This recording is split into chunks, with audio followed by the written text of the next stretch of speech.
사울 왕이 공식적으로 왕으로 등극하고 그 자리에 사무엘이 이 왕을 세우는 이 일로 인하여 이스라엘을 경고하며 또 부탁하는 마지막 설교를 합니다. 오늘 본문에서 보는 바와 같은 6절 이하의 내용이 사무엘이 백성들이 구한 왕을 기뻐하지 않으며 하나님도 기뻐하지 않는 것을 분명히 합니다. 출애굽 사건에서나 사사기 사건에서나 하나님이 언제나 이스라엘의 왕이 되시고 필요할 때마다 우리가 부르짖으면 응답하는 하나님이셨거늘 너희가 오늘 왕을 세웠다 라고 꾸짖죠. 그래서 이 왕에 대한 그 지위는 왕을 허락은 했지만 14절에서 보는 바와 같이 너희가 만일 여호와를 경외하여 그를 섬기며 그의 목소리를 듣고 여호와의 명령을 거역하지 아니하며 또 너희와 너희를 다스리는 왕이 너희 하나님 여호와를 따르면 좋겠지만은 너희가 만일 여호와의 목소리를 듣지 아니하고 여호와의 명령을 거역하면 여호와의 손이 너희의 조상들을 치신 것 같이 너희를 치실 것이라. 이 14절과 15절에서 보는 바와 같이 모든 경계 그리고 교훈은 하나님 한 분께 충성이라는 대로만 모아지고 있습니다. 왕에 대한 지위나 왕에 대한 어떤 역할이나는 전혀 없고 왕도 백성과 마찬가지로 하나님께 순종해야 되는 자 이외에 무슨 어떤 우리가 이해할 만한 언급도 취급도 받지 못합니다.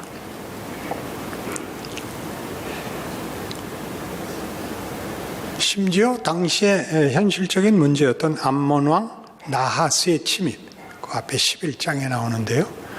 그런 문제나 지금도 적국으로 위협이 되고 있는 블레셋 문제 같은 것들도 언급되지 않고 있습니다. 그런 우리가 익숙해진 정치, 경제, 사회, 교육, 국방 이런 문제에 대한 언급이 없습니다. 하나님 한 분으로 충분하다. 너희가 왕을 세워서 하나님을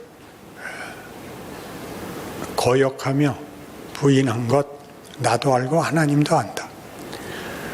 그러나 하나님이 너희 요구를 들어주셨으니 너희가 세운 왕과 너희가 왕을 세워서 만들어 나가는 왕정에서도 하나님을 순종해라.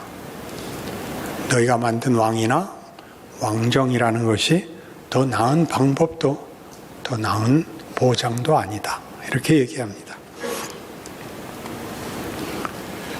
우리는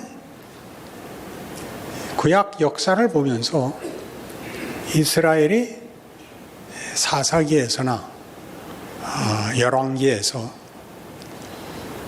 그들이 얼마나 열심히 왕을 구하고 하나님을 외면하고 우상을 섬겼는지 잘 알고 있습니다. 사사기 때도 그랬고 열왕기 내내 그렇습니다. 도대체 이렇게 하나님 한 분이면 충분한 민족이 출애굽 사건과 가나안 땅을 정복한 사건과 울부짖으면 응답하시는 하나님을 두고 왜 이렇게 못난 짓을 계속했는가 하는 것이 구약을 읽을 때 당연히 우리에게 의문이 돼야 되고 생각을 만들어내야 됩니다. 지금 보는 이 본문같이 너희가 완악한 말로 나를 대적하고도 이르기를 우리가 무슨 말로 주를 대적하였나이까.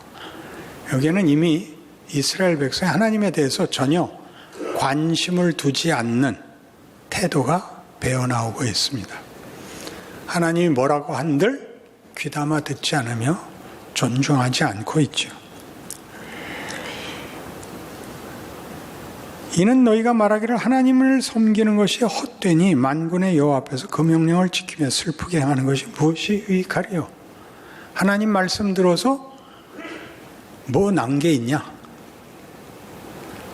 15절에는 교만하고 재치 있게 사는 자가 복을 받지 열심히 사는 자가 무슨 신앙적인 순종을 하는 자가 무슨 복을 받냐라는 말까지 나옵니다. 그러니까 구약 성경 내내 이스라엘 백성이 하나님을 배반하고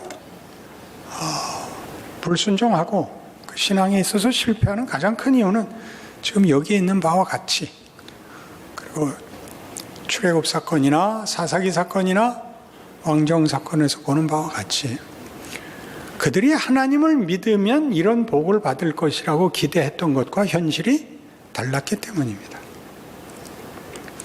하나님을 충성되이 쫓은 것이 아무 보상이 없고 교만하고 거짓된 자가 복을 받고 평안하고, 하나님께서 너희들 왜 나한테 이렇게 진심과 정성이 없냐? 우리가 언제 그랬습니까? 라고 막말을 할 만큼 하나님 되심에 대해서는 실망하고 있는 것이 이스라엘 역사에서의 반복되는 현실이라 말입니다. 그들은 왜 우상을 섬겼느냐? 우상은 현실적이고 하나님은 비현실적이라서 그랬습니다. 하나님을 믿어봤자 아무 보상이 없고 결과가 없고, 우상을 섬기면 결과가 있어서 우상을 섬겼습니다. 우리는 구약을 읽을 때 너무 쉽게 읽어서 이스라엘 백성 욕하느라고 구약 성경이 뭔지 하나도 모르죠. 나 같으면 안 그러겠다. 나 같으면 안 그러겠다. 우리도 그러고 있습니다. 여러분들이 지금 여러분 생애 속에서 하나님을 섬기는 것과 하나님을 섬기는 문제에서 여러분이 보상받지 못한 불만과 원망을 여러분 삶에서 고스란히 행하고 있습니다. 민수기 11장에 가면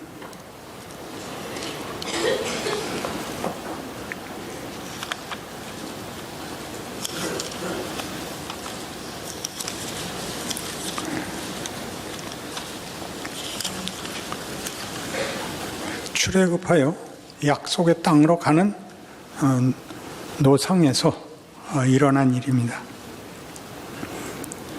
민수기 11장 4절.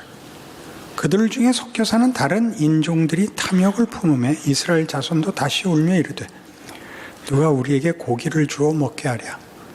우리가 애굽에 있을 때는 값없이 생선과 오이와 참외와 부추와 파와 마늘들을 먹은 것이 생각나거늘 이제는 우리의 기력이 다하여 이 만나 외에는 보이는 것이 아무것도 없도다 하니 만나는 가시와 같고 모양은 진주와 같은 것이라. 백성이 두루다니며 그것을 거두어 맷돌에 갈기도 하며 절구에 찢기도 하고 가마에 삶기도 하여 과자들을 만들었으니 그 맛이 기름 섞은 과자 맛 같았더라. 밤에 이슬이 진영에 내릴 때 만나도 함께 내렸더라. 백성의 온 종족들이 각기 자기 장막 문에서 우는 것을 모세가 들으니라. 이러므로 여호와의 진노가 심히 크고 모세도 기뻐하지 아니하여 모세가 여호와께 여짜오되 어찌하여 주께서 종을 괴롭게 하시나이까? 어찌하여 내게 주의 목전에서 은혜를 입게 아니하시고 이 모든 백성을 내게 맡기사 내가 그 짐을 지게 하시나이까? 이 모든 백성을 내가 배웠나이까? 내가 그들을 낳았나이까? 어찌 주께서 내게 양육하는 아버지가 젖 먹는 아이를 품듯 그들을 품에 품고 주께서 그들의 열조에게 맹세하신 땅으로 가라 하시나이까? 이 모든 백성에게 줄 고기를 내가 어디 가서 얻으리이까? 그들이 나를 향하여 울며 이르되 우리에게 고기를 주어 먹게 하라 하온즉 책임이 심히 중하여 나 혼자는 이 모든 백성을 감당할 수 없나이다. 주께서 내게 이같이 행하실진대 구하옵나니 내게 은혜를 베푸사 즉시 나를 죽여 내가 고난당함을 내가 보지 않게 하옵소서. 15절에 표시해 놓으시죠. 여러분 매일 하는 거니까. 기독교 역사상 가장 큰 올무가 된 문제입니다. 하나님을 믿는데 왜 형통하지 않은 거예요. 신앙생활을 열심히 하면 왜 더 어려운가 하는 문제입니다. 모세가 왜 죽겠다는 겁니까? 하나님이 하시는 일과 백성이 반응하는 것 사이에서 이제 드디어 지친 겁니다. 하나님도 고집부리고 백성도 고집부립니다. 난 이제 못해 먹겠습니다. 그렇게 됐죠. 모세가 가운데 섰다는 것은 우리 모두에게도는 현실입니다. 한 인생 속에 나옵니다. 하나님이 이래야 된다는 것 우리가 해봤고 소원하고 있으나 그렇게 해가지고 아무 보상도 없고 또 그 요구를 늘 따라서 신앙생활을 할 수도 없고 그게 우리를 괴롭히죠. 우리 모두가 그 소원을 합니다. 빨리 데려가 주옵소서. 내가 정말 잘못해서 지옥 가기 전에 아직 천국 갈 만할 때 붙들어가 주옵소서. 그 외에 우리의 소원은 더 이상 없습니다. 이러한 구약 성경 내내 이스라엘 역사를 통하여 증언한 이 일, 하나님의 요구와 현실은 다르다 라는 것이 기독교 신앙생활의 가장 큰 어려움이 됐던 것입니다. 그러나 이 문제는 성경이 하는 이야기를 여러분들이 제대로 이해하지 않아서 생기는 문제입니다. 빌립보서 2장에 오시면 신약 성경에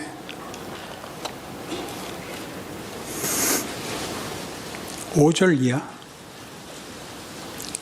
너희 안에 이 마음을 품으라 곧 그리스도 예수의 마음이니 그는 근본 하나님의 본체시나 하나님과 동등됨을 취할 것으로 여기지 아니하시고 오히려 자기를 비워 종의 형체를 가지사 사람들과 같이 되어졌고 사람의 모양으로 나타나사 자기를 낮추시고 죽기까지 복종하셨으니 곧 십자가에 죽으심이라. 예수께서 우리를 구원하시는 이 놀라운 하나님의 능력과 지혜와 사랑과 은혜, 기적, 동원되는 일이 그의 순환, 그의 고통, 죽음으로 만들어진다고 얘기합니다. 예수를 믿으면 만사 형통하는 것이 아니라 예수를 믿으면 우리의 구원이 하나님이신 예수님이 우리 모양으로 오셔서 오해와 멸시와 고통과 배신과 죽음을 감수하신 것 같이 기독교인의 신앙 성장이라는 것은 이런 포기와 고난 속에 있다. 그 얘기합니다. 여러분 세상에 나가서 믿지 않는 사람들과 얘기할 때 제일 먼저 걸리는 그 난제가 뭔가요? 예수를 믿으라는 거죠. 예수를 믿으라. 내가 왜 예수를 믿어야 되냐? 너 죄인이다. 너 나 죄 짓는 거 봤냐? 예수가 누구냐? 우리 죄를 위하여 죽으신 분이다. 야, 신이 왜 죽냐? 안 부닥치셨어요? 신이 왜 죽냐? 살아서 펄펄 뛰어도 될까 말까 한 걸 죽어갖고 뭘 한다는 거야? 너 미쳤냐? 우린 우리의 고백 자체를 이해 못하고 있다고요. 예수는 정말 왜 우리를 구원하기 위해 죽어야 되냐? 왜 그걸 고백하죠? 역사적 사실이니까. 한 번도 따져보진 않았죠. 제임스 사이어는 그래서 우리 인생을 이렇게 표현합니다. 포기와 고난이 의미 깊은 역사 철학이라는 것을 알아야 된다. 역사 철학, 그러니까 복잡하죠. 인생 철학이라는 걸 알아야 된다. 포기와 고난. 그게 하나님이 우리를 구원한 방식이고 구원한 우리를 완성하는 하나님의 방식입니다. 그러니까 형통하면 죄 받은 겁니다. 형통하면 생각을 안 합니다. 성공이 실패인 것은 인간의 깊은 영역을 건너뛰기 때문이다. 그렇죠? 여러분은 생각 없는 사람 만들어 달라는 거죠. 생각할 필요 없는, 땀 흘릴 필요 없는, 고민할 필요 없는, 하나님은 그런 존재가 아닙니다. 하나님은 생각이 없지도 않고 우리를 생각 없는 물건으로 만들 의도가 없습니다. 우리는 고민하고 회개하고 의심하고 도전하고 울고 때를 쓰는 존재입니다. 하나님이 그 조건 속에서 하나님의 분노, 하나님의 사랑, 하나님의 성실, 하나님의 자비, 능력, 기적을 동원하여 우리를 만드셨고 구원하시고 완성하십니다. 이게 기독교입니다. 그러니 좀 더 정신을 차리고 여러분 신자의 인생으로서 겪는 이해할 수 없는 모든 것들을 다시 생각해 보셔야 옳습니다. 고린도전서 1장입니다.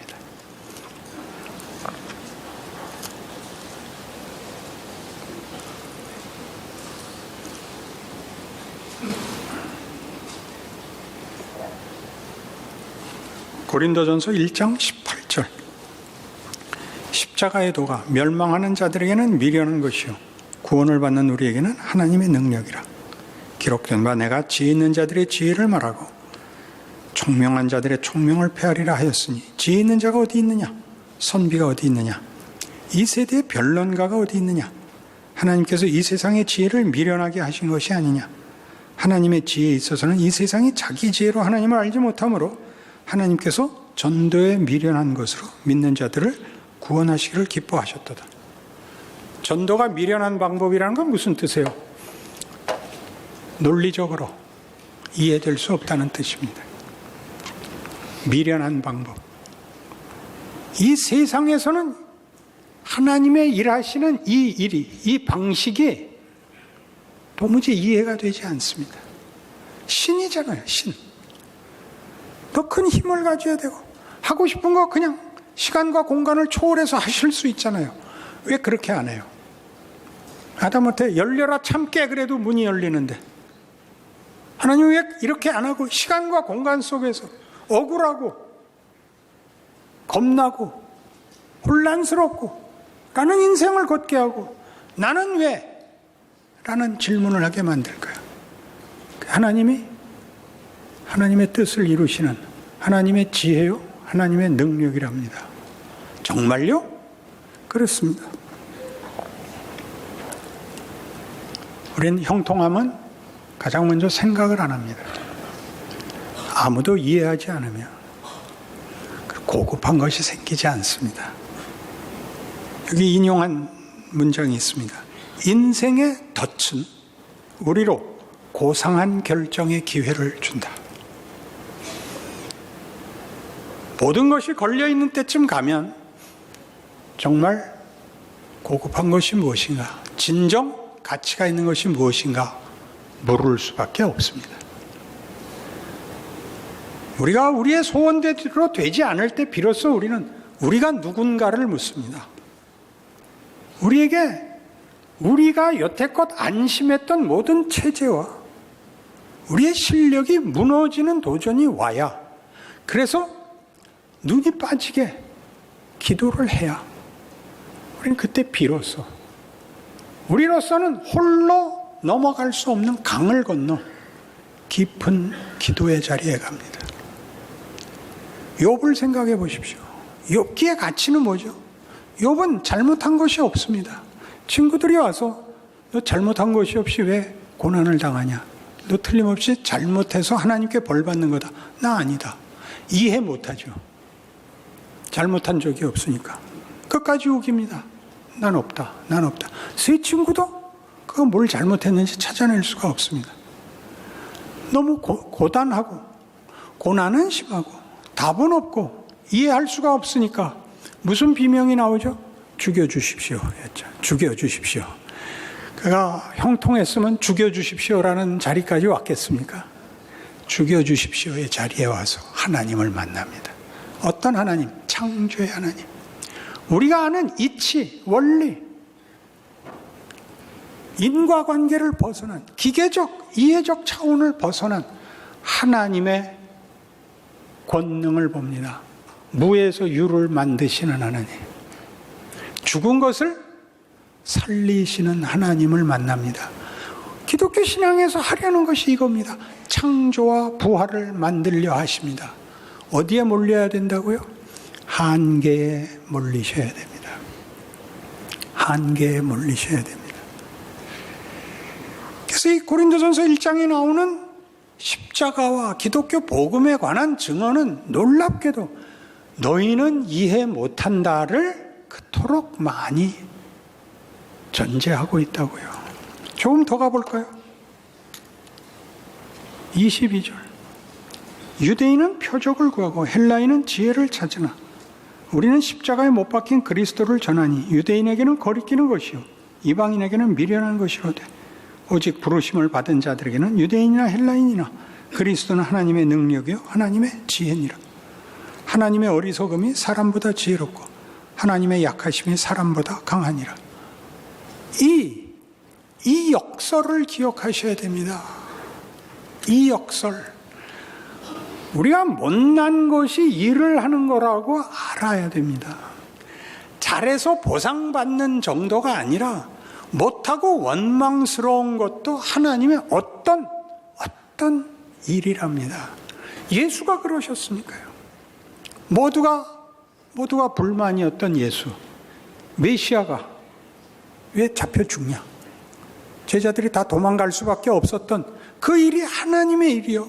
인류 역사를 바꾸는 일이요. 창조 세계를 회복하는 일이었다는 것을 기억하십시오. 그러니 우리가 가지는 원망들, 신앙생활을 하지 못하는 가장 큰 이유, 나에게 어려움이 생기면 이건 신앙생활과 관계없는 일, 내가 잘못해서 받는 벌, 그런 정도로 포기하기 때문에, 체념하기 때문에 그 자리, 분명히 내가 잘못한 자리에서 마저도 주께서 그의 길을 가는 것이 아버지의 기쁘신 뜻이었고 그것이 구원을 이루는 길이었던 것처럼 우리에게 있어서 원망스럽고 말이 안 되는 실패와 절망이 무슨 일을 하는 하나님의 지혜요 능력이라고 믿으셔야 됩니다. 그걸 담아낼 수 없으면 예수 믿는 건 분명히 승자와 패자, 잘한 자와 못한 자를 나누어서 옳은 자, 이긴 자에게만 주는 보상이 되고 말이죠. 그럼 그게 무슨 복음이 됩니까? 예수께서 오셔서 가난한 자와 죄인의 친구가 되었다가 무슨 소용이 있습니까? 그러니 다시 생각하셔야죠. 더 가볼까요? 사도행전 9장.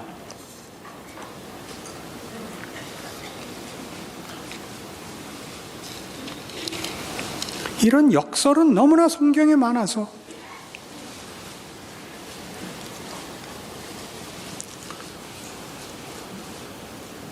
사도행전 9장 15절. 주께서 이르시되 가라. 이 사람은 내 이름을 이방인과 임금들과 이스라엘 자손들에게 전하기 위하여 택한 나의 그릇이라. 그가 내 이름을 위하여 얼마나 고난을 받아야 할 것을 내가 그에게 보이리라. 사울을 부르는 장면입니다. 아나니아를 보내죠. 이 사람은 기독교를 반대하고 여러 사람 잡아 죽인 사람입니다. 그렇지 않다. 가라. 내가 택한 나의 종이다. 그가 내 이름을 위하여 고난을 받아야 하고 임금들 앞에 서야 한다. 무슨 자격으로 서죠? 고급한 학자로, 상류사회의 신분으로 서지 않습니다. 죄수로 섭니다.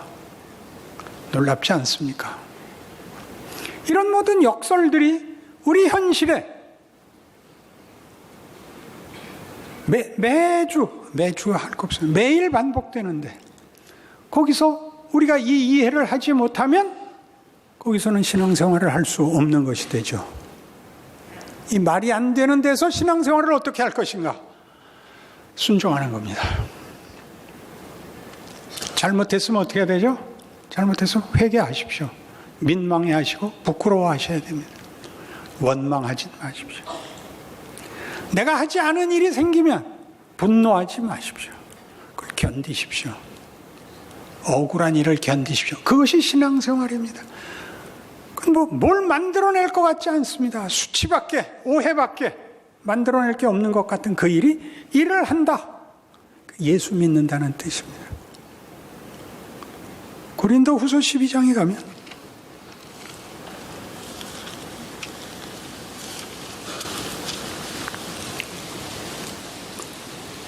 고린도후서 12장 7절 여러 계시를 받은 것이 지극히 크므로 너무 자만하지 않게 하시려고 내 육체의 가시 곧 사단의 사자를 주셨으니 이는 나를 쳐서 너무 자만하지 않게 하려 하심이라. 이것이 내게서 떠나가게 하기 위하여 내가 3번 주께 간구하였더니 나에게 이르시기를 내 은혜가 네게 족하도다. 이는 내 능력이 약한 데서 온전하여 짐이라 하신지라. 그러므로 도리어 크게 기뻐함으로 나의 여러 약한 것들에 대하여 자랑하리니 이는 그리스도의 능력이 내게 머물게 하려 함이라. 그러므로 내가 그리스도를 위하여 약한 것들과 능력과 궁핍과 박해와 권고를 기뻐하노니 이는 내가 약한 그때 강함이라. 이렇게 말할 수 있어야 됩니다. 내가 약할 때 그때 내가 강하다. 하나님이 약한 것들로 일하신다. 사단의 가시 빼주어서 일하게 하시지 않는다. 감수해라. 기독교 신앙이 감사가 없고 원망으로 가득 찬 이유를 여러분 스스로 점검해내십시오. 여러분들이 원망하는, 저주하는 여러분들의 약점과 어떤 실수들과 어떤 한계들이 그것이 예수를 믿는다는 이름 속에 포함되어 있다는 걸 기억하십시오. 아무것도 아닌 자로서 신앙을 지킨다는 것 얼마나 멋있는 일인지 아십니까? 해보십시오. 감사하는 자들이 되십시오.